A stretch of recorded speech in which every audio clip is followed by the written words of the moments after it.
let's go with day 2 recap. And reminder for me, just as much for you, the principles I'm following: intermittent fasting, keto diet, exercise. So again, managed another 17-hour fast. Boop, boop. Stopped eating at 7:30 the previous night and reopened the window at 1:30 p.m. the next day.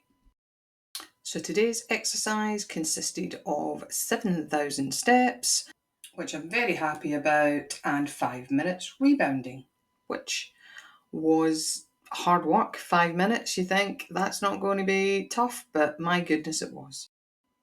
Diet-wise, I broke my fast with a 2-egg scrambled egg dish with tomato, bell pepper, garlic, and spring onion, which was really tasty. And that kept me going until about 5:30 again, 6 o'clock, which is good because that's showing that I am full up for at least 3 hours after eating. And for dinner, I had ChatGPT come up with a recipe that was really nice.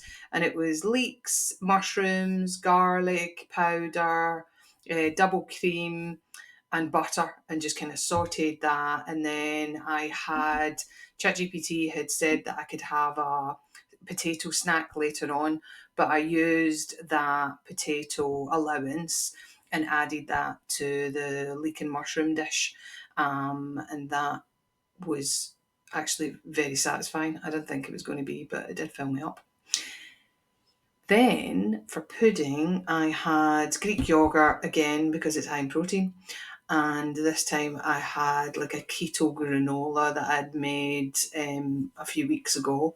So I used a couple of tablespoons of that, and that had chia seeds, it had mixed nuts in it, and something coconutty. Was it coconut oil? Might have been coconut oil.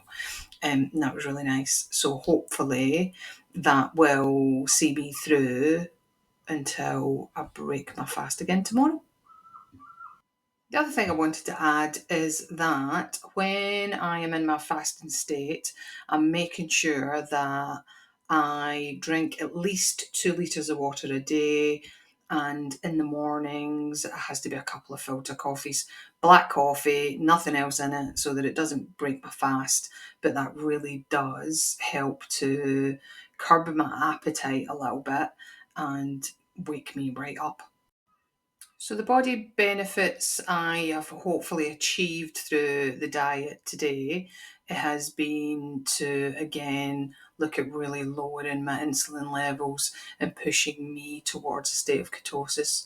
And once I'm in ketosis, or think I'm in ketosis, I'll start using some strips to assess how far into ketosis I am, and I'll share those results with you too.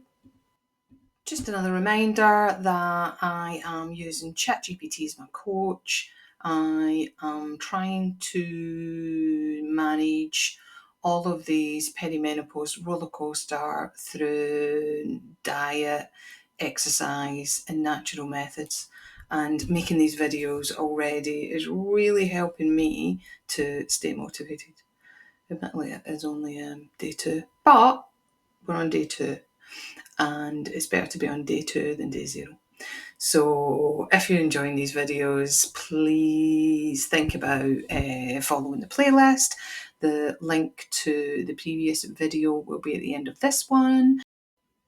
And although time consuming, I am really enjoying making these videos, and I can already tell it's helping to hold me to account. So hope to see you on the next one.